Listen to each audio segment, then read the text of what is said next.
Romanos capítulo 13, nós já estamos aí, capítulo 13, mais da metade aí já passadas, né, de Romanos. Romanos capítulo 13, nós vamos ler apenas do verso 8 até o verso 10. Abra sua Bíblia, Romanos 13, vamos ler do verso 8 até o 10. Diz assim a palavra do nosso Deus: A ninguém fiqueis devendo coisa alguma, exceto o amor com que vos ameis uns aos outros. Pois quem ama o próximo tem cumprido a lei. Pois isto: não adulterarás, não matarás, não furtarás, não cobiçarás.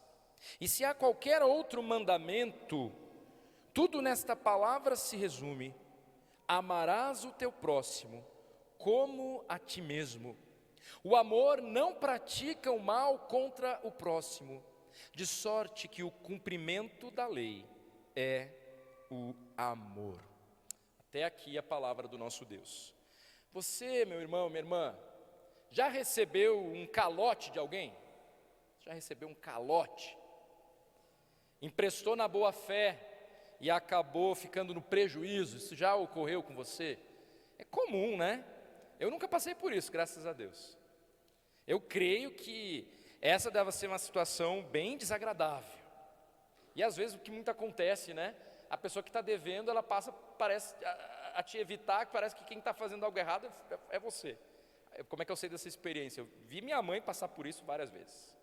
Mas é claro que já de cara a gente precisa lembrar de uma coisa, que aquele que empresta tem que considerar que pode ficar no prejuízo mesmo, né? Então cuidado antes de se tornar fiador de quem quer que seja. Porque há esse risco mesmo de sair no prejuízo. Por outro lado, ficar devendo também não deve ser fácil. Ficar devendo para alguém, especialmente se você ficou impossibilitado de honrar com as próprias contas por uma questão de desemprego, né, que acontece. Então isso realmente também é algo triste. Mas há quem não honre com os seus compromissos e simplesmente diga, e eu não sei, vou descobrir agora se essa é uma expressão lá do Rio Grande do Sul, mas acho que não. Devo, não nego, pago quando puder, né? É universal. Você já ouviu essa expressão em forma de brincadeira, né, por aí? É triste.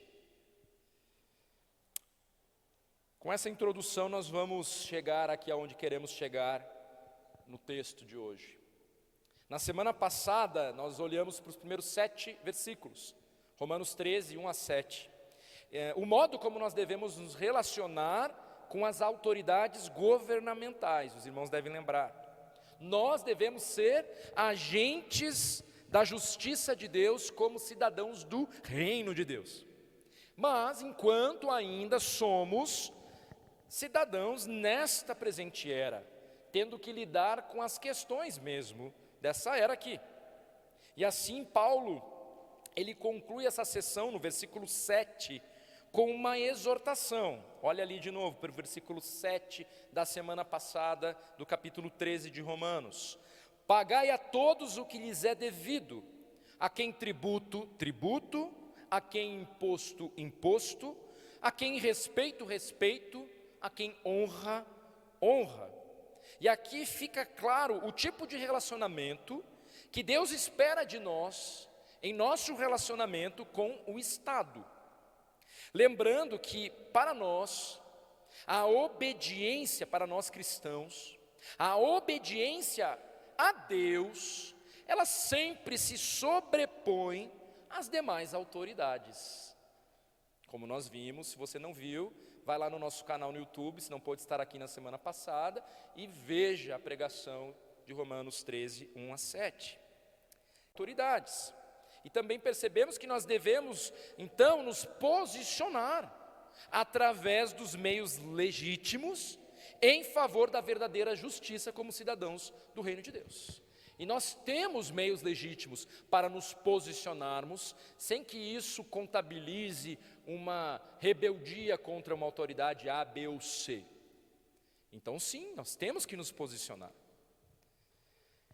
Paulo, ele faz uma transição no versículo 8, apoiado no versículo 7, em torno da ideia de pagar a todos o que lhes é devido. Mas agora, no versículo 8, que nós lemos hoje, não apenas em relação apenas às autoridades governamentais, pagando imposto, tributo, mas ele abrange, não somente as autoridades governamentais, mas a todos. Verso 8, a ninguém fiqueis devendo coisa alguma. Não se trata então só de pagar o imposto para quem pede imposto, o tributo, atributo, mas também honrar com as tuas responsabilidades diante de todos. Então, essa transição aqui que Paulo faz, reforça a ideia da questão ética e no modo como o cristão, ele deve andar em integridade em relação às suas finanças. Deus toca em todas as áreas das nossas vidas. Ele toca na sua profissão, Ele toca no modo como você interage com as questões do dinheiro. Deus quer ser o dono, Ele na verdade já é o dono, mas Ele quer ser aquele que é consultado por você, através da palavra, como você deve utilizar os recursos que Ele tem te concedido. Então, não que não se possa contrair dívidas, no sentido de alguém que tenha feito um financiamento de uma casa, um financiamento de um carro. Esse texto não está proibindo isso, quando afirma, a ninguém fiqueis devendo coisa alguma. Não, você pode sim, com planejamento financeiro, organizar-se e estar no financiamento dessa casa, de um carro, isso não é pecado. Você está ali honrando mês a mês aquele financiamento dentro de um planejamento, está tudo bem com relação a isso, não se trata disso, mas o que se tem em vista aqui, é que nós não devemos deixar de pagar as nossas dívidas, de que nós não devemos estar em débito com qualquer pessoa, e aí está linkado ao versículo 7, então tem a ver com essas questões de ordem financeira mesmo, de você honrar as suas dívidas, com quem quer que seja. Então, o nosso dever quanto ao Estado, ok, temos que honrar, mas também em relação a todos. E isso tem a ver com uma postura íntegra, em que honramos então as nossas dívidas. Então, nós não somos como o ímpio, que pede emprestado e não paga. Salmo 37, versículo 21. Nós não somos como os ímpios. A palavra, então, ela tem muito a nos ensinar sobre finanças. Jesus falou muito sobre isso. Então, ela tem muito a nos ensinar sobre como nós devemos ser bons mordomos daquilo que Deus tem nos confiado. Então, Paulo, ele faz essa transição no versículo 7 para o 8, mas o alvo principal de Paulo não são as finanças. Ele está falando de finanças. E é verdade tudo isso que eu falei até aqui. De certa forma, isso está embutido no que está sendo dito aqui, dos versículos 7 a 8. Mas o alvo principal não é esse. Paulo agora, no versículo 8, 9 e 10, ele retoma a ideia que ele estava desenvolvendo no capítulo 12, dos versos 9 ao 21. E nos versos 9 ao 21, Paulo estava falando sobre o amor. E aí parece que nos versículos 1 a 7 do capítulo 13, tem uma pausa e uma mudança brusca, de tema. Ele começa a falar das autoridades governamentais.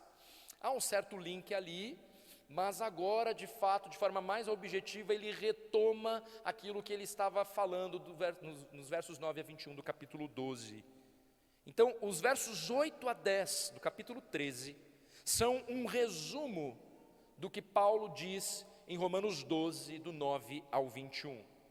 E aqui, Paulo ele vai fazer um paralelo. Se nós não devemos, de fato, dever nada a ninguém,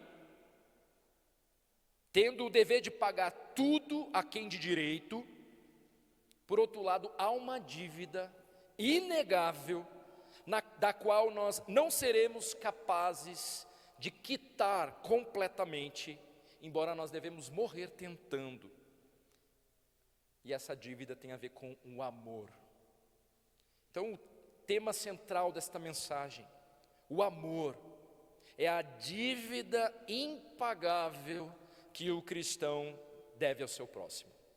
O amor é a dívida impagável que eu e você devemos ao próximo.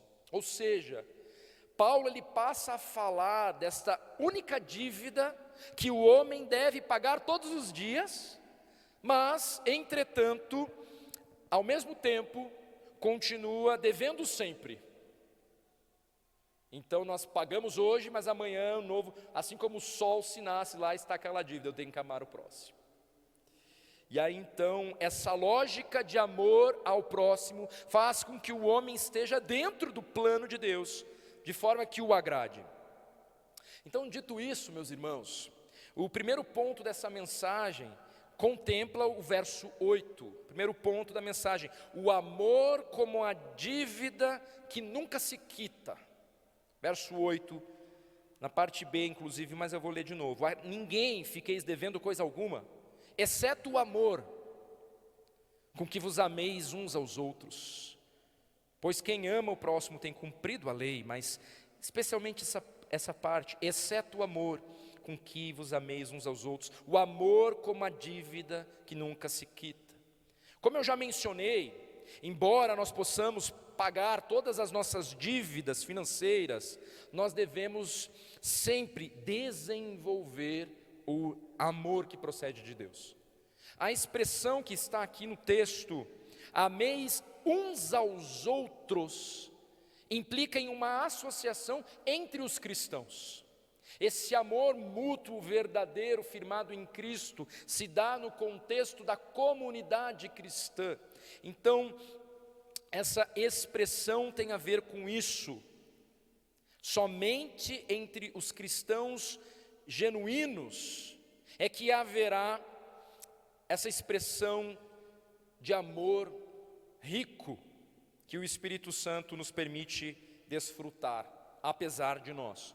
Nós somos um em Cristo e por isso nós podemos desfrutar de um amor alicerçado no verdadeiro amor.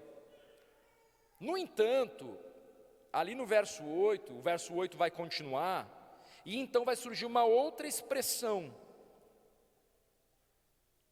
Uma outra expressão surge aqui, que tem a ver com o próximo. Que tem a ver com o próximo. Primeiro ele diz, que vos ameis uns aos outros, pois quem ama o próximo. Então, se uns aos outros nos lembra da mutualidade cristã e desse partilhar mútuo do amor que só eu e você podemos verdadeiramente compartilhar, logo em seguida parece que nós somos lembrados de que existe um próximo, e aí esse próximo amplia um pouco, ou deve ampliar um pouquinho o nosso horizonte. Há uma necessidade do amor se estender além das fronteiras dos nossos irmãos. E isso nós vimos quando estudamos os versos 9 a 21. Primeiro ele falava de um amor dentro da igreja, mas que ele deveria se estender para fora. Inclusive deveríamos amar os inimigos, aqueles que nos perseguem.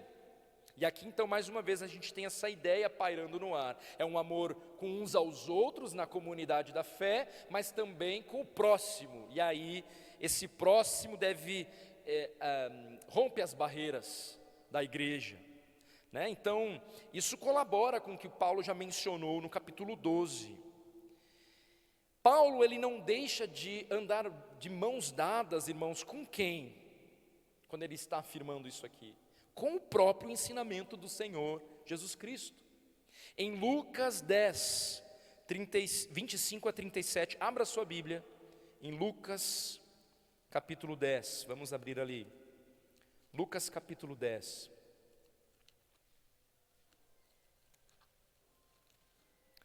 Lucas capítulo 10, vamos ler a partir do versículo 25. O bom samaritano. Lucas 10, verso 25. E eis que certo homem, intérprete da lei, se levantou com o intuito de pôr Jesus à prova e disse-lhe: Mestre, que farei para herdar a vida eterna? Então Jesus lhe perguntou: que está escrito na lei? Como interpretas? A isto ele respondeu: amarás o Senhor teu Deus de todo o teu coração, de toda a tua alma, de todas as tuas forças e de todo o teu entendimento, e amarás o teu próximo como a ti mesmo. Então Jesus lhe disse: respondeste corretamente, faze isto e viverás. Ele, porém, querendo justificar-se, perguntou a Jesus: quem é o meu próximo? Jesus prosseguiu dizendo: certo homem descia de Jerusalém para Jericó e veio a cair em mãos de salteadores, os quais, depois de tudo lhe roubarem e lhe causarem muitos ferimentos, retiraram-se, deixando-o semi-morto.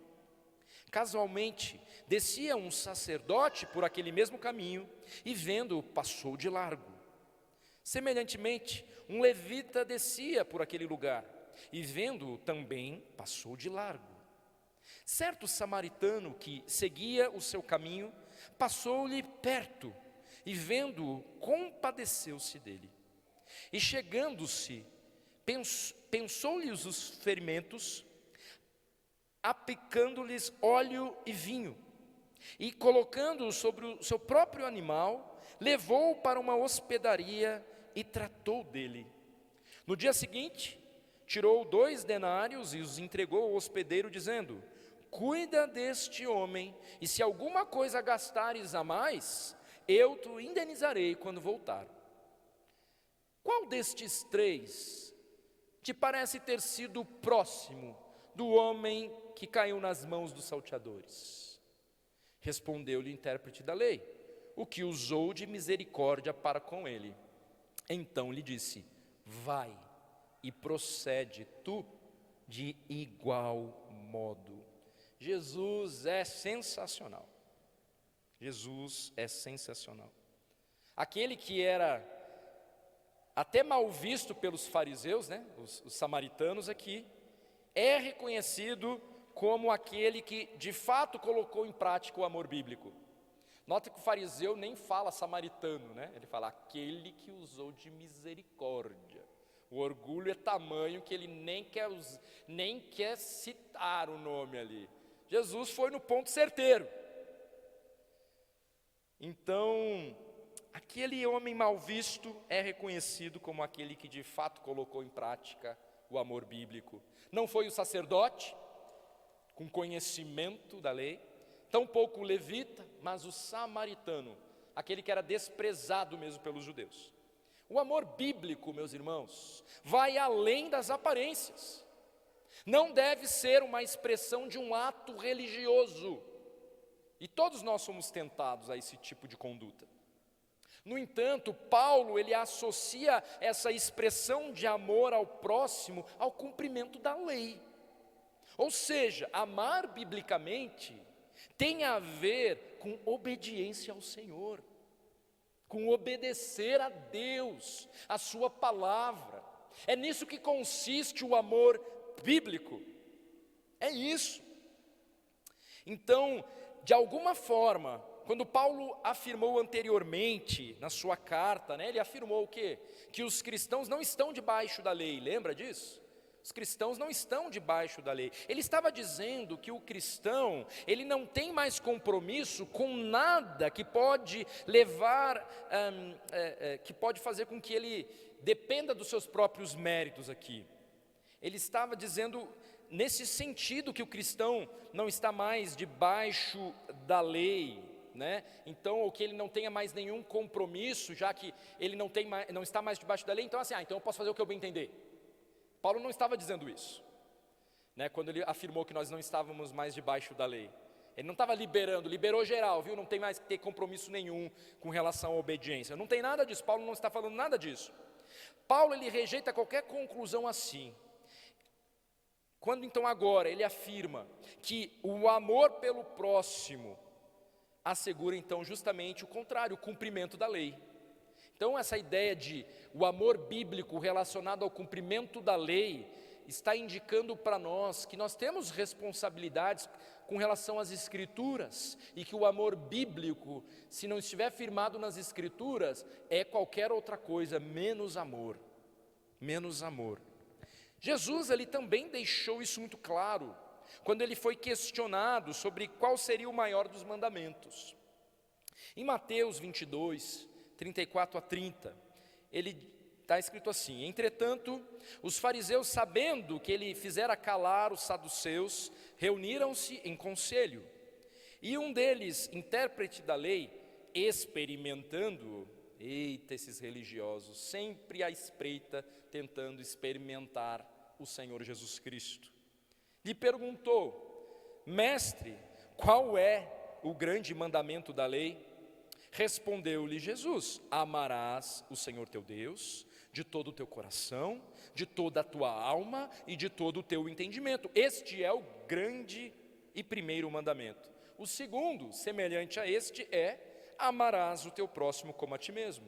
Destes dois mandamentos dependem toda a lei e os profetas. Mais um dos evangelistas ali apontando para essa verdade.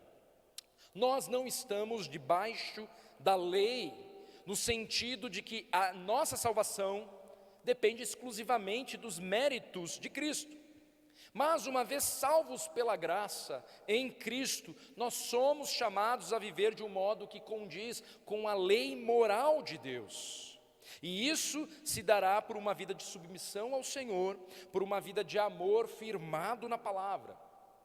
Claro, nós não precisamos mais matar animais, nós não estamos mais debaixo, né, dessa lei cerimonial, mas a lei que está firmada no próprio caráter de Deus, esta lei moral, continua ali regendo as nossas vidas, inclusive para todos nós, firmados, né, em Cristo Jesus e na graça. Então, uma vez salvos pela graça, nós somos chamados a viver de um modo que condiz com essa lei moral de Deus, e isso se dará por meio de uma vida de submissão ao Senhor, por uma vida de amor firmada na palavra, não amando como o mundo ama. E como que o mundo ama? Sempre fazendo concessões, sempre relativizando a verdade, para não ofender alguém, porque afinal de contas, a palavra ofende a muitos mesmo. Quando você precisa se posicionar biblicamente e apontar para a verdade bíblica, não espere flores deste mundo. O mundo está cego, morto em seus delitos e pecados, incapaz de perceber a verdade. Mas essas incoerências têm atingido o corpo de Cristo, que sem perceber, está com a sua cosmovisão, a maneira de ver, de pensar, contaminada. Não é à toa que no capítulo 12 Paulo está dizendo: não vos conformeis com este mundo. E aí ele passa a falar sobre o tipo de amor, o amor bíblico, ele passa a apontar para este amor bíblico, que é firmado nas Escrituras. Não vos conformeis com este mundo, e como se Paulo estivesse falando assim, ame biblicamente. Não vos conformeis com este mundo é não amar da mesma forma que este mundo ama. É amar biblicamente. Não é então baseado no que você sente, mas no que você conhece sobre as Escrituras, e é claro que este conhecimento, ele tem que ser eficaz de tal forma na sua vida, que isso venha, claro, vai tocar todas as tuas emoções. Mas nós não vamos nos deixar levar como o mundo, pelas nossas emoções, porque o nosso coração é desesperadamente corrupto e enganoso. Nós temos que abrir mão dos nossos achismos e desse emocionalismo barato que chamamos de amor, e nos apegarmos às Escrituras e aprender a amar biblicamente, não nos conformando com este mundo. Este mundo, ele relativiza as verdades e chama isso de amor, e chama isso de respeito. Mas Deus não negocia os seus princípios, Ele diz o que é amor. E aí então nós olhamos, vemos o que é amor, deixamos o nosso achismo de lado, nos apegamos a esta palavra, e o objetivo é glorificar o nome dEle. E então amar significa você se posicionar biblicamente, porque com a palavra de Deus e com Deus, nós não temos o direito e não podemos brincar. Nós não temos o direito de relativizar as coisas. Respeitar, sim, é dever de todo ser humano. Respeitar a todos, inclusive aqueles que odeiam a Cristo. E ele tem o direito de sair por aí falando que ele odeia Cristo. Né? Ok, você tem o direito de falar isso, mas eu tenho todo o direito de dizer o quanto você está errado. E na verdade não só o direito, nós temos o dever. Porque somos servos de Cristo, ministros de justiça nesse mundo de trevas, e devemos resplandecer do amor bíblico. Mas nós temos que vigiar, porque estamos sendo contaminados. Eu digo estamos, é um modo geral da igreja, né? Brasileira até, nessa questão de achar, e é até mais cômodo ficar acomodado em nome desse amor inventado, não amar como o mundo ama, que sempre faz concessões. Então em Cristo nós somos chamados a amar de forma coerente com as Escrituras, e isso de forma contínua em todo o tempo. E isso é como uma dívida que nós devemos carregar, pois essa postura de não abrir mão dos pressupostos bíblicos em nosso relacionamento com o próximo, ou seja, o amando de fato, reflete o caráter de Cristo. Em João 13, 34 a 35, Jesus disse: novo mandamento vos dou, que vos ameis uns aos outros, assim como eu, Cristo, vos amei, que também vos ameis uns aos outros. Nisto conhecerão todos que sois meus discípulos, se tiverdes amor uns aos outros. O parâmetro é o Senhor Jesus Cristo. O parâmetro para o verdadeiro amor, o amor bíblico, é Cristo Jesus, que nos deu o mandamento, Ele mesmo, e que nos deu o exemplo, vivendo de fato o mandamento. Deus deu o seu Filho unigênito, o Senhor Jesus. E o Senhor Jesus, Ele te ama, Ele se deu a si mesmo por amor a você, Ele se deu a si mesmo como resgate em seu favor, em nosso favor. Ele demonstrou o seu amor, servindo aos outros, mesmo sendo Ele o mestre, o Rei dos Reis. E vocês devem lembrar daquele episódio em que o Senhor Jesus, Ele pega ali aquela toalha, e Ele se dobra, e Ele passa a lavar os pés de cada um deles. E aí Pedro: não, jamais faça, não, eu não permito. Aí Jesus: não vai ter parte comigo. Lava tudo então. Jesus assume essa postura de humildade, esvaziando-se ali de si mesmo, né? Mostrando, dando o exemplo, é isso que eu quero dizer.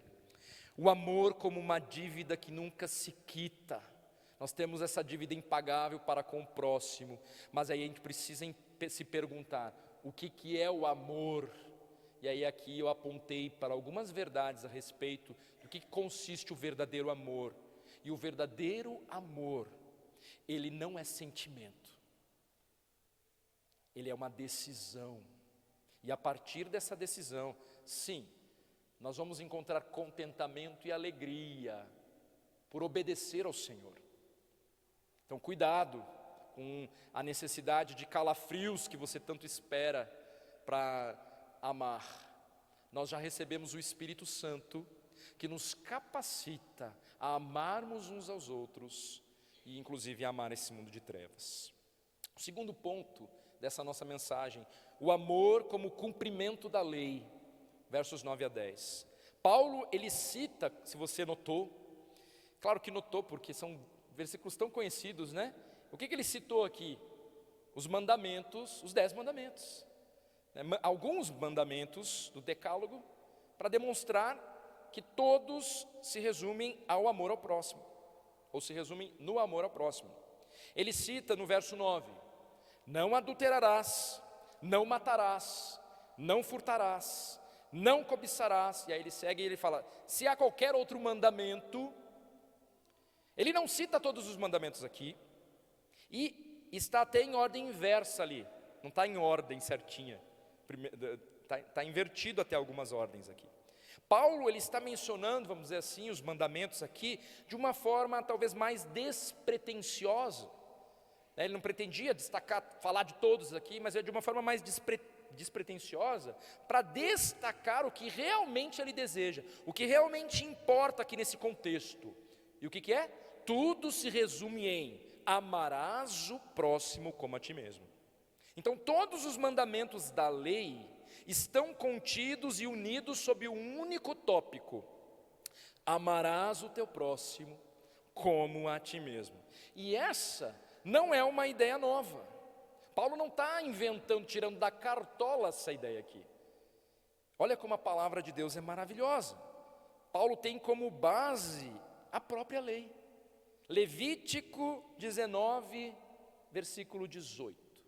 Levítico 19, versículo 18, está escrito o quê? Não te vingarás, nem guardarás ira contra os filhos do teu povo, mas amarás o teu próximo como a ti mesmo. Eu sou o Senhor. Olha lá na lei, que coisa, hein? Ou seja, o princípio do amor, baseado na obediência ao Senhor, não é coisa do Novo Testamento, né? A graça não é coisa só do Novo Testamento, ela está presente desde sempre, no modo de Deus instruir o seu povo e no que Ele exige de todos nós. Inclusive, então, quando Moisés está escrevendo a lei, está ali, o mandamento expresso com todas as letras. Então, quando Paulo ele faz menção desses mandamentos, agora aqui em Romanos, ele deseja apenas afirmar que todos estão debaixo do mesmo pressuposto, o amor bíblico. O amor bíblico. Então, ao invés de nós termos apenas a ideia do não adulterarás, não matarás, não furtarás, não cobiçarás, o que Paulo está dizendo aqui é que cada um desses mandamentos tem como base um mandamento positivo. Você amará e por isso não adulterará. Você amará e por isso não matará. Você amará e por isso não furtará.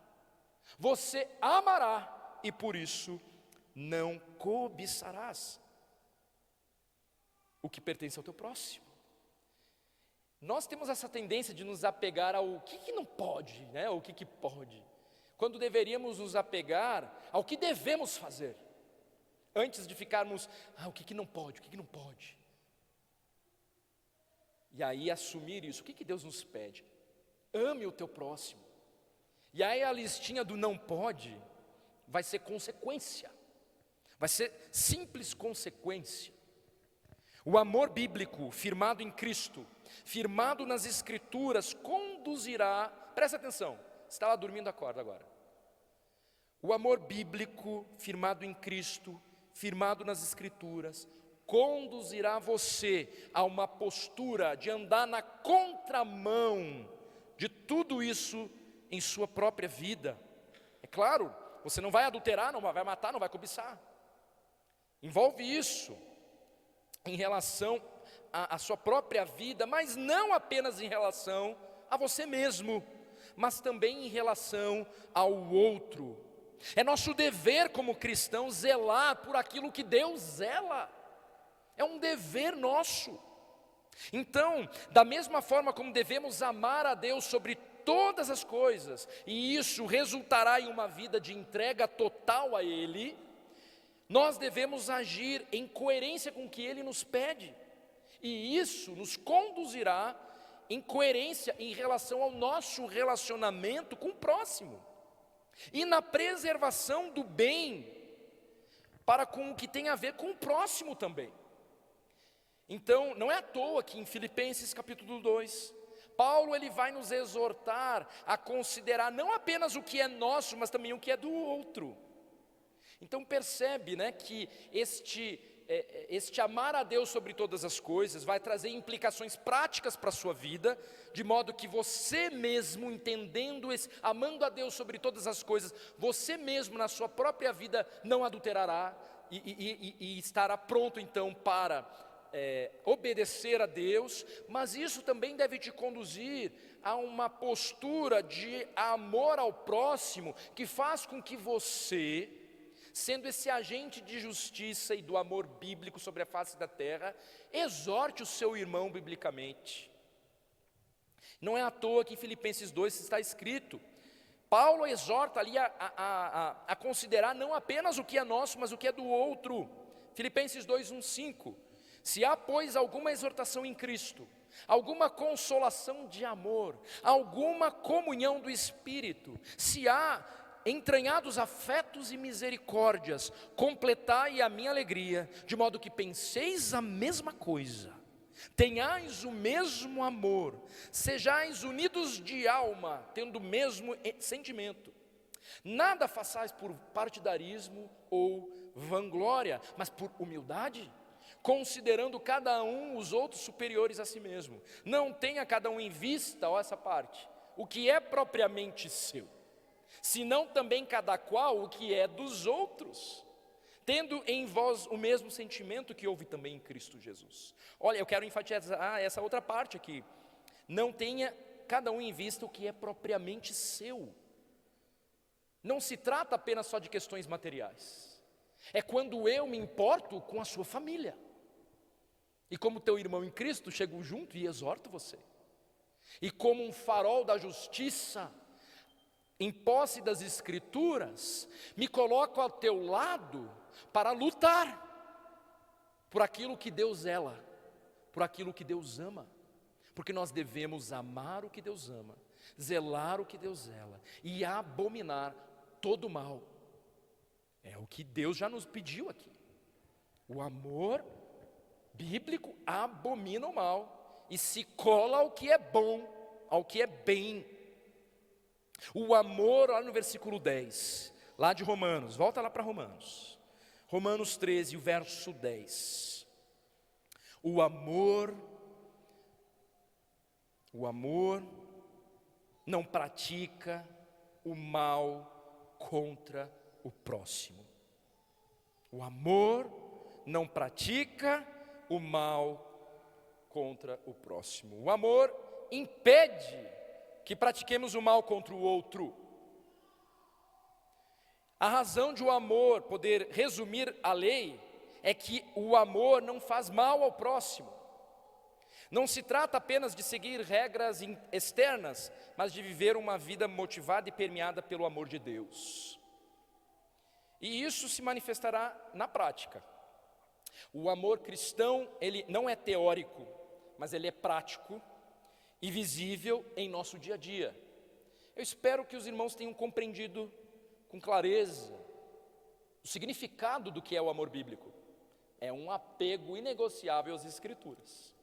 Este amor bíblico, ele não vai ser aceito, irmãos, de forma fácil, sem um preço a ser pago, sem você ter que carregar esta cruz, objetivando a glória exclusiva de Cristo. Você precisa se posicionar, quem é o Senhor da sua vida. Amar biblicamente é pagar um alto preço de ter que se posicionar ao lado de Cristo, não praticando o mal contra o próximo, não sendo conivente com os fundamentos deste mundo de trevas. Esse amor não é teórico, mas ele é prático e deve ser visível no nosso dia a dia. Amar o próximo, como Paulo ensina, significa demonstrar esse amor nas diferentes relações dentro e fora da igreja. E como que isso se manifesta na prática? Bom, nós poderíamos pensar no nosso relacionamento com irmãos que são mais difíceis. Temos irmãos difíceis? Somos irmãos difíceis. Mas como nós lidamos com isso? Toda a igreja tem membros com diferentes personalidades, temperamentos, graus de maturidade. Nós temos que aprender a amar esses irmãos. Alguns podem ser ríspidos, outros podem ser impacientes, e há aqueles que sempre parecem discordar de nós.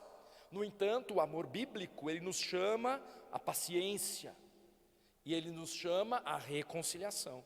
Em Colossenses 3, 12 a 13, Paulo nos exorta: revesti-vos, pois, como eleitos de Deus, santos e amados, de ternos afetos de misericórdia, de bondade, de humildade, de mansidão, de longanimidade, suportai-vos uns aos outros, perdoai-vos mutuamente, caso alguém tenha motivo de queixa contra outrem.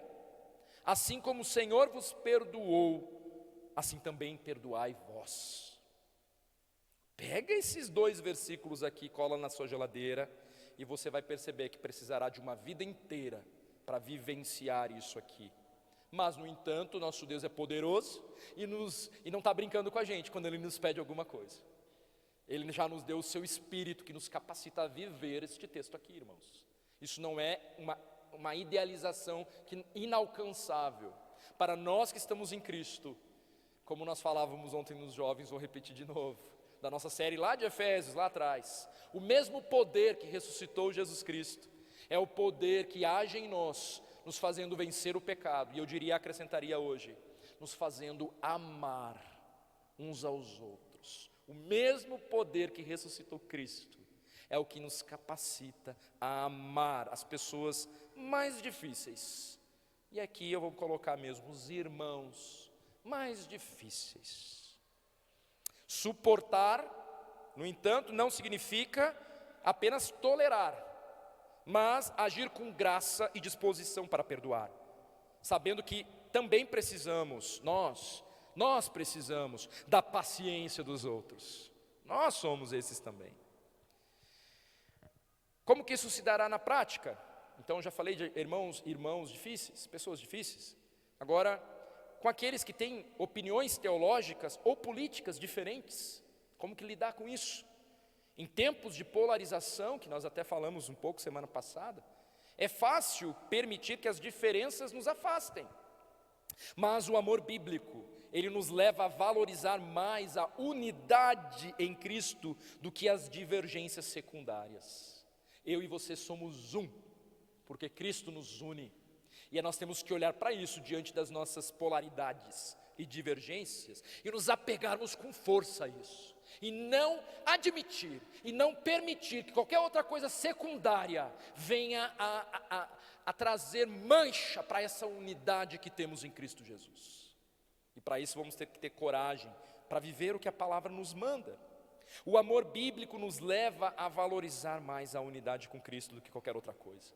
E nós vamos ainda olhar mais para frente, para o capítulo 14, onde Paulo vai estar falando dessas polaridades, dessas divergências. Romanos 14 nos ensina que em questões disputáveis, nós devemos evitar julgamentos precipitados e lembrar que cada irmão, no fim das contas, responderá a Deus e não a nós. Amar significa respeitar, ouvir com paciência e não criar divisões desnecessárias. Ponto final. Bom, na evangelização nós também temos um chamado aqui que tem a ver com esse amor bíblico. Paulo também nos ensina a amar os de fora, aqueles que ainda não conhecem Cristo. E esse amor ele se manifesta em uma postura de compaixão e de verdade para com o perdido. Nós devemos nos importar com a salvação das pessoas, irmãos. Você está clamando pelos teus alvos evangelísticos? Essa chama precisa aquecer novamente no seu coração. Irmão, irmã, tio, tia, vizinho, você precisa falar do amor de Cristo.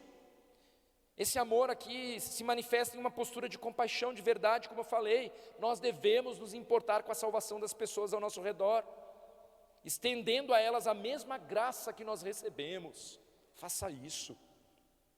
No livro Autoconfrontação, que é esse curso que nós estamos promovendo aqui, que eu espero que você participe, nós encontramos uma orientação sobre o significado do amor bíblico, e eu estou quase encerrando, irmãos, mas eu peço um pouquinho mais da sua atenção.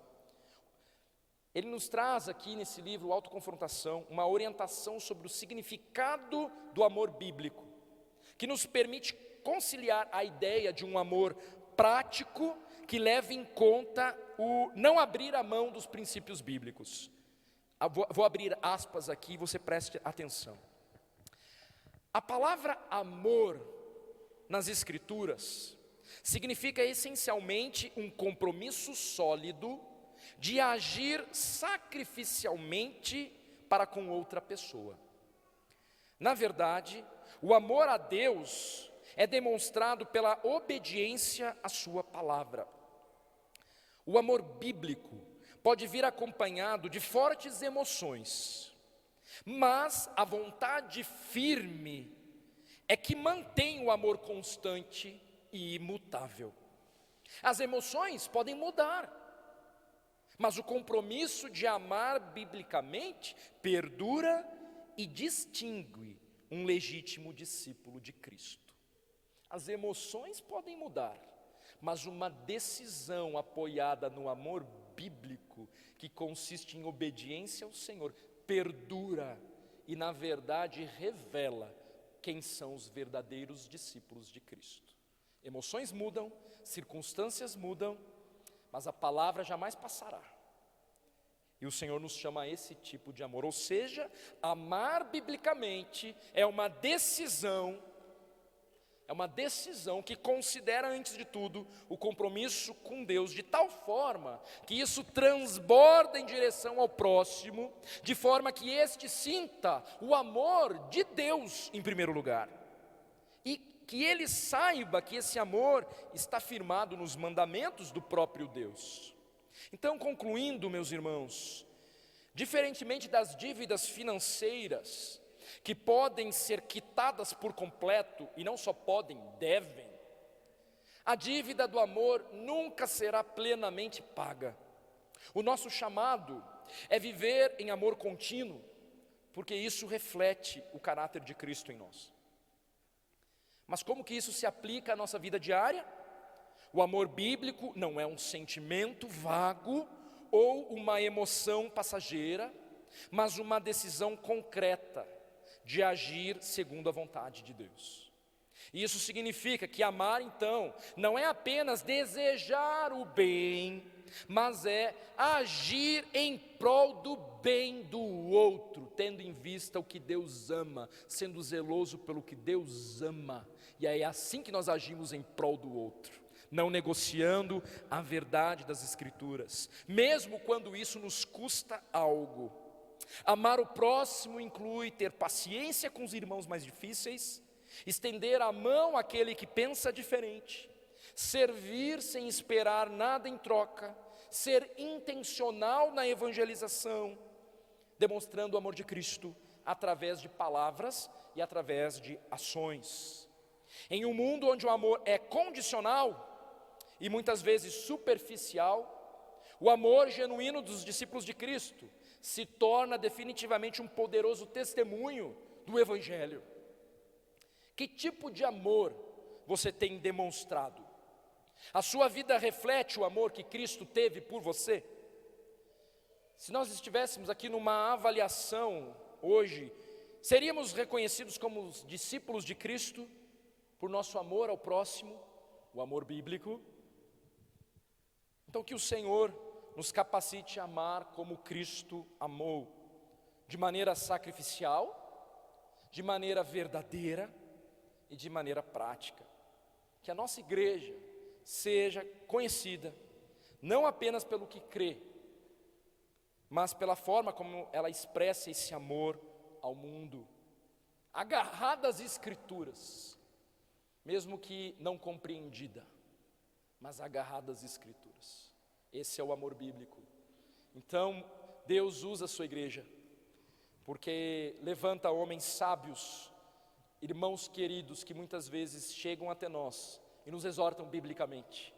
E ali é o amor de Deus vivo, falando com a gente. E aí então a gente ouve, se arrepende.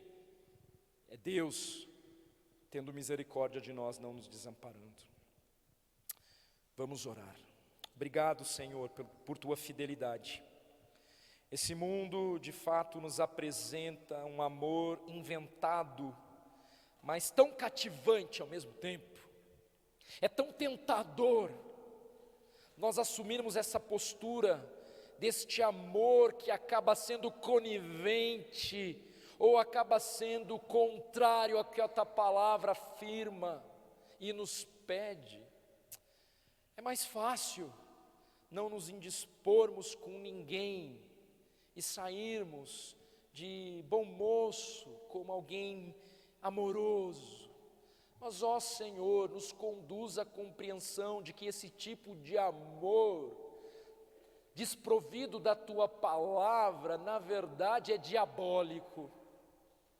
Que nós possamos ser revestidos pelo poder do Teu Espírito Santo, para compreender o que é o verdadeiro amor bíblico, que não negocia a Tua palavra, que realmente é uma dívida que surge a cada novo alvorecer, que cada um temos ali diante de nós e que temos que pagar todos os dias, é impagável. Mas nós queremos, Pai, ser achados por Ti em fidelidade. Nós queremos, Senhor, capacitados por Ti, olhando para o Teu exemplo, amar biblicamente os nossos irmãos, não só visando um benefício ou alguma recompensa, fruto da nossa fidelidade a Ti, porque de fato quando Te tememos, o Senhor nos transforma e molda o nosso coração por um caminho de santidade, mas nós queremos também estar ao lado do nosso irmão e estar ao lado dele, preservando, cuidando, amando biblicamente. Nos ajude, Senhor, a nos posicionarmos assim, amando o que o Senhor ama, zelando o que o Senhor zela e abominando tudo o que o Senhor odeia. Que assim seja, meu Deus. Confronte-nos com a Tua palavra, quebrante os nossos corações, endireite as nossas veredas, para nos conformarmos na Tua palavra. E certamente, Deus, assim, vamos ser reconhecidos como os Teus filhos, zelosos do bem, andando em unidade, para a glória do Teu nome.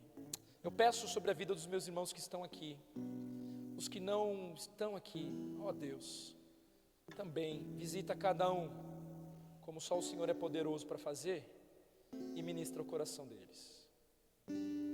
A mesma convicção que o Senhor nos trouxe hoje, essa noite.